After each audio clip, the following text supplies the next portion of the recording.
Okay, so I recently found out what socialism actually is. Why aren't we doing this? I'm in my early 20s and I've always thought socialism is a government owns everything, but apparently it's simply democracy in the workplace, which blew my mind. I never even questioned the authoritarian nature of capitalism. I mean, I've heard of collectives, like my local food co-op, but I never knew that it was a socialist form of business, the workers owning the means of production instead of private ownership of the means of production. Socialism sounds like a great idea, but are there any legitimate criticisms? Something I won't hear on Fox News, I mean? Thank you very much. I'm going to avoid the discussions of what is socialism, and try and answer what I think of as the core of your question: why does capital hire labor, instead of labor hiring capital? Note that there are worker-organized cooperatives in the United States. But there are relatively few. You have to ask why workers don't decide to organize themselves. I'd say the best way to think about is what Bowles calls the labor discipline model based on contingent renewal. Work effort cannot be contracted for because information concerning an employee's effort is known to the employer at best very imperfectly and is not verifiable, not admissible in court. Even if the information were verifiable, a contract to pay an employee according to a very noisy signal of effort would expose the worker to a subjectively costly level of risk. Yet work effort is an argument in the production function of the employer. The problem could be avoided if the person doing the work, like Robinson Crusoe, were also the residual claimant on the resulting output, as would be the case were it feasible to implement optimal contracts for team production of the type modeled in Chapter 4. But for reasons explained there, such a contract would also expose the employee to an unacceptable level of risk. Individual efforts, but economies of scale generally make team production a necessity.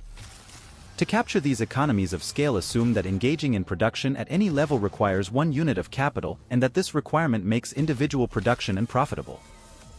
Under such conditions, capital essentially functions as a worker commitment device.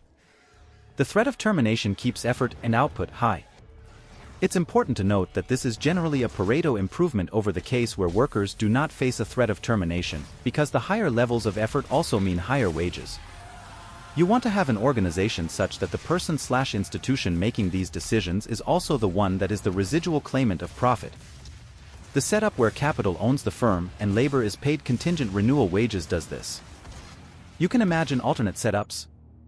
For example, there's been successful worker-owned cooperatives where the level of effort is less noisy, or where labor effectively hires a manager, who is then given control over hiring and firing. The most important thing to read here is probably Alkian and Demsetz, Production, Information Costs and Economic Organization. Greg Clark's Factory Discipline gives a nice overview of the development of these arrangements during the Industrial Revolution. Core, Kramer and Mullainathan, Self-Control and the Development of Work Arrangements have a nice field experiment showing how commitment contracts increase level of effort when workers are hyperbolic discounters. First off, most of the answers here do not cite any sources and are purely, and mostly uninformed, opinions. Edit: okay, the mods took care of it in the Great Purge of April 1914. Secondly, why do you assume that we live in a capitalist society and not one of economic diversity, which includes both capitalist and socialist/communistic forms of economy? What I mean is that often we ignore all the ways that our economy differs quite starkly from capitalism. Gibson Graham in their books The End of Capitalism, As We Know It, and A Post-Capitalist Politics argue that there are plenty of non-capitalist forms of economy in even Western societies. In fact, they argue that about half of all economic goods are produced in non-capitalist means, including communist, socialist, feudalistic, slave-based forms. However, we always see this economic diversity as less than capitalist economy. Further, these types of economic processes are all interconnected. Capitalism depends on socialism and socialism on capitalism. For example, feminist economists have demonstrated that household production of goods and services can be produced in a number of ways ranging from a socialist formation to a highly feudal one. The capitalist economy depends on these non-capitalist processes. Of course, households depend on capitalism to survive as well. At a macro level, the Mondragon Corporation is a multi-billion-dollar conglomerate of worker-run cooperatives in Spain. Another example are the thousands of worker-run factories in Argentina. So, to your question of why is there not socialism, there is already a lot of it. As to why there isn't even more of it, well, according to Gibson Graham and many others, we have a poverty of politics.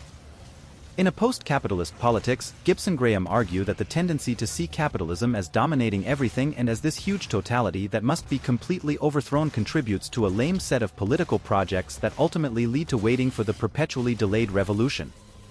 What they argue, and what I largely agree with, is that rather than trying to install socialism in a one-shot revolutionary Hail Mary, it is important to catalog economic difference as it currently exists and to then seek to work in and with communities to envision less or non-exploitative ways of creating and distributing surplus labor.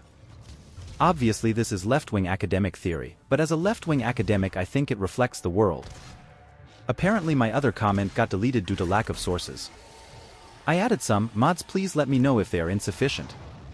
As any decent poli-sci textbook, like the one I referenced, will tell you, any social service run by the government that is funded, partially, by the public through taxes is a form of watered-down socialism, which is an economic system rather than a political one.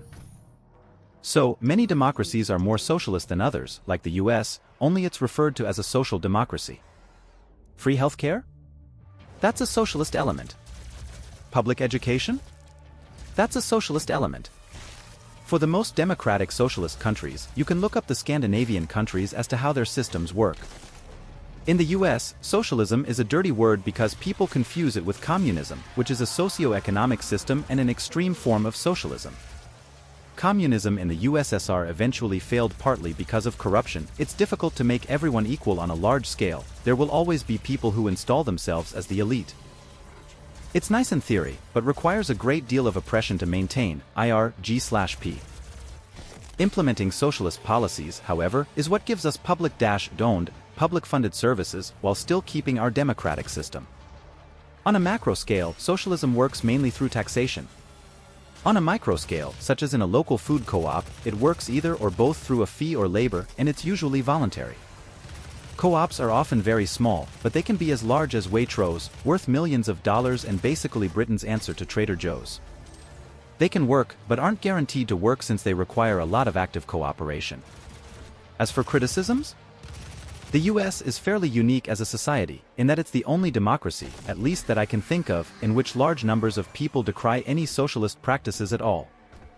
Even the GOP's equivalent in the UK doesn't dare badmouth their national healthcare system. In the US, the objection seems to be a belief in a moral right not to contribute to society if one does not want to, and that the economic system works better with no government involvement or regulation. And socialist systems in the real world often have a lot of bureaucracy, inefficiency and waste, such as France, in the form of a large public sector. There's really a few questions here. What is capital, and how does it relate to business organizations?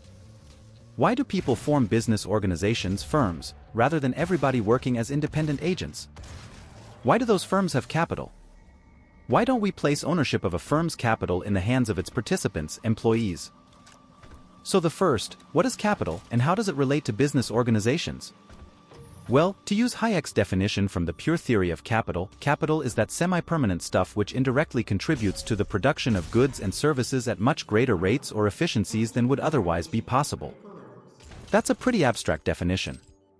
A traditional example of this would be a machine for producing chocolate Easter eggs. Somebody with such a machine could produce chocolate Easter eggs much more quickly than a person making eggs by hand. Capital isn't necessarily just physical stuff. Modern economics include trademark laws which protect certain symbols, phrases and other marks. This enables the concept of a brand, which has inherent value in that it communicates to consumers. So the trademark itself is another form of capital because it enables more efficient sales. Okay, so why do people form firms? This is a question that has many answers, but the most famous is probably Coase's transaction cost theory, which states that firms form because when you have people working together in organizational structures it reduces the transaction costs than if they are acting as independent agents all making their own decisions. People organize into firms because it would be ridiculously inefficient to negotiate every transaction independently. There's another important answer due to Williamson which is also relevant. Certain types of capital have specific uses. An individual could own that capital, but there are transaction costs associated with the temporary transfer and use of the capital asset. So relationship between business purposes and capital assets with specific uses creates a certain symbiosis between firms and capital. Given that firms have specific purposes and assets also have specific purposes, it makes sense to co-locate the ownership of those assets with the firms that can make the best use of those assets.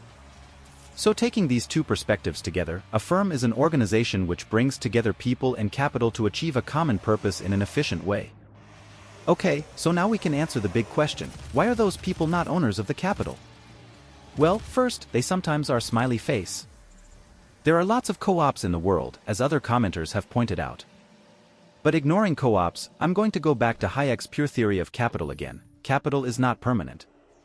Machines wear out and must be replaced. Buildings need maintenance. Even a marketing brand becomes stale if not continuously updated. Technology changes and obsoletes old equipment. To ensure continued output, capital must continually be replenished through investment. So you and 5 of your friends get together and decide to start a democratic business producing chocolate Easter eggs. You decide that all your decisions will be made democratically, and you pull your money by an old chocolate Easter egg factory for $1 mil. Of course, it doesn't take long to realize that all of the packaging equipment is worn out, the roof is leaking, and the breeding stock of chocolate rabbits have escaped. You can all make chocolate eggs by hand, but without the capital that a modern chocolate egg business requires, you'll never compete with Hershey's and Cadbury's. With their genetically engineered rabbits and high-speed machines, they can sell chocolate eggs at a price which you can't match. It'll cost $25 mil to match their operations, and you spent all your money already. What are you going to do? Well, there's a kindly gentleman who's willing to give you the $25 mil you'll need to compete with Hershey's and Cadbury's, but he wants 6 votes. Well, why don't you start by defining what democracy in the workplace means? Are you claiming there should be no more private property? This is a complicated issue, and without your definition of what it should look like, I can't tell you why we're not doing it. How does this even begin to claim that there should be no more private property?